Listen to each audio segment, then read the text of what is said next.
អ្នកណាថាយកប្រពន្ធកូនប៉ោចេះធ្វើហូបបងប្អូនបាទបងប្អូនខ្លះក៏ថាំងប្រពន្ធកូនប៉ោមិនចេះធ្វើស្អីទេដាំបាយដាំឆ្អិនផងហើយបើថាឲ្យស្លោវិញគ្មានចេះស្លោទេចេះតែជីនពងទាបាទជីនសាច់ជ្រូកហ្នឹងកូនប៉ោណាមិនដឹងទេបងប្អូនបាទថាកូនប៉ោបាទប្រពន្ធខ្ញុំនេះបាទគឺថាបងប្អូនណាអីចេះបងប្អូនមិនថាជីនស្ងោបាទស្លោម្ជូរបាទស្លោប្រហើស្លោកកូរបាទក៏ចេះទាំងអស់បងប្អូនបាទគ្រាន់តែថារសជាតិអីបាទកើតដឹងទេប៉ុន្តែបើនិយាយពីការធ្វើហូបបងប្អូនបាទគឺក៏ចេះទាំងអស់បាទមិនថាស្ងោបាទសម្លម្ជូរការីម្ជូរគ្រឿងបាទឬក៏កកូរអីចឹងបងប្អូនគឺក៏ចេះទាំងអស់គ្រាន់តែថាបាទរសជាតិឆ្ងាញ់កើតទេបាទដឹងបងប្អូនប៉ុន្តែជាធម្មតាបងប្អូនបាទយើងអ្នកមិនស្លោយើងអ្នកមិនធ្វើចឹងបងប្អូនយើងចេះតែសើតែឆ្ងាញ់ទៅបងប្អូនបើយូស្នាដៃប្រពន្ធចឹងទេបងប្អូនហើយបើកាលណាយើងសើថាឆ្ងាញ់ចឹងហើយបងប្អូនបាទថ្ងៃក្រោយស្លោយើងហូបរហូតបងប្អូនបាទតែបើថាយើងផ្អាំចេះផ្អាំចុះស្លោណែហូបមិនកើតទេអូនចេញចុះនោះកុំសង្ឃឹមថ្ងៃក្រោយបានហូបទៀតអ្នកណាមិនស្គាល់ចរិតកូនបងប្អូនបាទថាយើងសើយើងបញ្ចូលយើងថាអូឯងងាប់ចោលបងប្អូនតែបើថាយើងប្រអាប់ថាចេញចុងបងប្អូនណាខឹង3ថ្ងៃមិនតាន់មើលមុខយើងផងបងប្អូនដែលគាត់មានប្រពន្ធកូនប៉ោ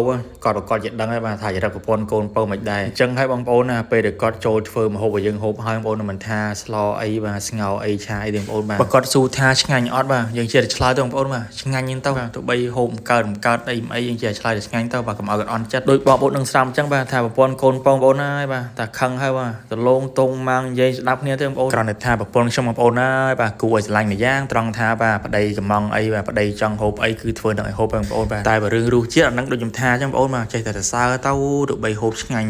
កើតយើងសរសើរទៅបងប្អូនបាទព្រោះតែកាលណាយើងសរសើរហ្នឹងបងប្អូនបាទថ្ងៃក្រោយហ្នឹងក៏ធ្វើយើងហូបទៀតដែរតែបើយើងប្រអាប់ចេះសឡចេះសឡចុះហ្នឹងនោះថ្ងៃក្រោយយើងកុំសង្ឃឹមតែគាត់ធ្វើយើងហូបទៀតដូចនៅក្នុងវីដេអូនេះអញ្ចឹងបងប្អូនបាទនៅសុកបាទខ្ញុំក៏មានអារម្មណ៍ថាដូចជាហេវម្លម្ជូរតកូលមួយទីប្រាអញ្ចឹងបងប្អូនបាទអញ្ចឹងខ្ញុំក៏ប្រាប់គាត់តាមហ្នឹងហើយគាត់ក៏នៅលឺសូរថាខ្ញុំហេវម្លម្ជូរតកូលមួយទីប្រាអញ្ចឹងបងប្អូនហើយបាទជិះម៉ូតូបលទៅប្រុយបងប្អូនបាទទៅសំដៅកន្លែងតូបលក់បាទបន្លែលក់សាច់អញ្ចឹងទៅហើយគ្រាន់តែមកពីទិញត្រីទិញបន្លែភ្លាមបងប្អូនហើយបាទមកដល់ផ្ទះទាញត្បាល់ទិញរ៉េបុកគ្រឿងពុកប៉ាក់អត់មានហៅប្តីជួយអីបន្តិចទេបងប្អូនបាទអញ្ចឹងឃើញថាបាទសឡម្ជូរគ្រឿងបាទតកូលជាមួយនឹងត្រីប្រាបាទស្នាដៃរបស់កូនពៅបងប្អូនបាទឃើញថាឥឡូវឆ្អិនហ្នឹងបងប្អូនបាទហើយចំណែកខ្ញុំវិញបងប្អូនណាក៏មិនព្រះអង្គយូរទេបាទទាញចានទាញតាព្រាបាទដុះបាយមួយចានបាទលក់សាក់មើលបាទស្នាដៃកូនពៅរសជាតិមិនដែរបងប្អូនបាទមិនចាំបាច់ខ្ញុំនិយាយបងប្អូនណាគាត់តែឃើញខ្ញុំឲ្យមេដៃហ្នឹងបាទដឹងតែឆ្ងាញ់បងប្អូនបាទព្រោះដើមវីដេអូខ្ញុំបាននិយាយម្ដងហើយបាទថាបាទកាលណាប្រពន្ធកូនពៅចូលធ្វើម្ហូបហើយបាទតែយើងមិនសរសើរតែឆ្ងាញ់ហ្នឹងបាទថ្ងៃក្រោយដឹងតែគាត់ឡើងស្លយហូបទេបងប្អូនបាទអញ្ចឹងយើងចេះតែសរសើរតែឆ្ងាញ់ទៅបងប្អូនបាទត្រំលេបទៅបាទប្រពន្ធយើងអ្នកធ្វើទេ